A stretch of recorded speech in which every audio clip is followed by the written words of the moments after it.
Hi everyone, ఇవాళ అయితే మేము ఎగ్జిబిషన్ వెళ్తున్నాము.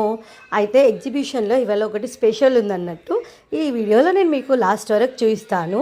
ఫస్ట్ అయితే ఇక్కడ వెళ్ళంగానే ఎగ్జిబిషన్లో ఎంటర్ కాగానే పిల్లలు అయితే వెతికేది ఏంటంటే వాలీబాల్. ఫస్ట్ ఏ రైడ్ ఆడాలా, మళ్ళీ అందులో స్పెషల్ ఉందని చెప్పినా కదా, ఆ స్పెషల్ ఎప్పుడెప్పుడు చూడాలా అని ఉండే. ఆ స్పెషల్ ఉందానే తీసుకెళ్ళినాను. మోస్ట్లీ అయితే ఎక్కువ ఎగ్జిబిషన్స్కి తీసుకెళ్ళాను. ఎక్కువ చిన్న చిన్న గేమ్స్ ఆడిపించడానికి ఎప్పుడో ఒకసారి తీసుకెళ్తా, బట్ ఎక్కువ మాటికైతే తీసుకెళ్ళాను. ఇది కొంచెం స్పెషల్ ఉంది అనగానే పిల్లలు ఎంజాయ్ చేస్తారని తీసుకెళ్ళిన. వీళ్ళైతే వాళ్ళ రైడ్స్ని మంచిగా ఎంజాయ్ చేస్తున్నారు. అక్కడ పాప అయితే చాలా ఎంజాయ్ చేసింది. తను తెలిసినప్పటి నుంచి ఇది ఫస్ట్, కొంచెం ఇప్పటివరకు కొంచెం చిన్నగా ఉండే. ఈ ఏరోప్లేన్ రైడ్లో మాత్రం తను డేర్ అండ్ డాష్తో కూర్చున్నది.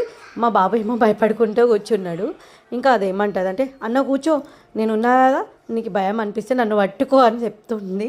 సో వాడైతే చూడండి ఇట్లా అంటున్నా, అబ్బా చాలు చాలు అనుకుంటా. సో కొద్దిసేపు అయినాక ఆగిపోయింది. ఆ తర్వాత వాడేమో ఇది వాటర్ బోట్ ఆడిండు. పాపకైతే అలౌడ్ లేకుండే, పాప 4-5 ఇయర్స్ లోపల అన్నట్టు వాళ్ళు అలౌడ్ చేయలేరు. బాబు అయితే ఎంజాయ్ చేశాడు పిల్లల కోసం. ఇక అక్కడికి వెళ్ళినాక ఇవాళ ఏదైతే స్పెషల్ అన్నానో ఇది జలపరి అన్నట్టు ఒక కొత్త కాన్సెప్ట్ని వాళ్ళు తీసుకొచ్చారు. దానికి పేరేమో జలపరి అని ఇచ్చారు. లోపలికి వెళ్ళంగానే ఏంటంటే నచ్చలేదంటే, వాళ్ళు ఒకటేసారి ఎక్కువ మందిని పంపించేసరికి చిన్న పిల్లలు చూడలేకపోయారన్నట్టు, వాళ్ళకి ఎత్తుకొని చూపించాల్సి వచ్చింది. బట్ ఓవరాల్గా బాగానే ఉండే. ఆ వాటర్లో ఒక జలపరి కాన్సెప్ట్ చూపించడము.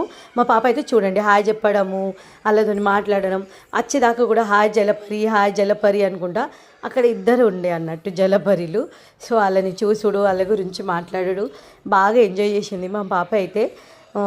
తర్వాత లాస్ట్కి ఇక్కడ ఒక వాటర్ ఫాల్లో వాళ్ళు అడ్జస్ట్ చేశారు. ఓవరాల్గా ఎగ్జిబిషన్ అయితే బాగానే ఉండే. పిల్లలు కూడా బాగానే ఎంజాయ్ చేశారు. ఈ యాంటిక్ పీసెస్ దగ్గర కొద్దిసేపు ఆడుకున్నారు. వచ్చేటప్పుడు మాత్రం ఏదో ఒకటి కొనాలి కదా. సో పాప ఒక బొమ్మను కొన్నది, బాబు ఏమో ఒక నింజా స్వార్డ్ని కొన్నాడు. ఇంటికి వచ్చేసాం. థ్యాంక్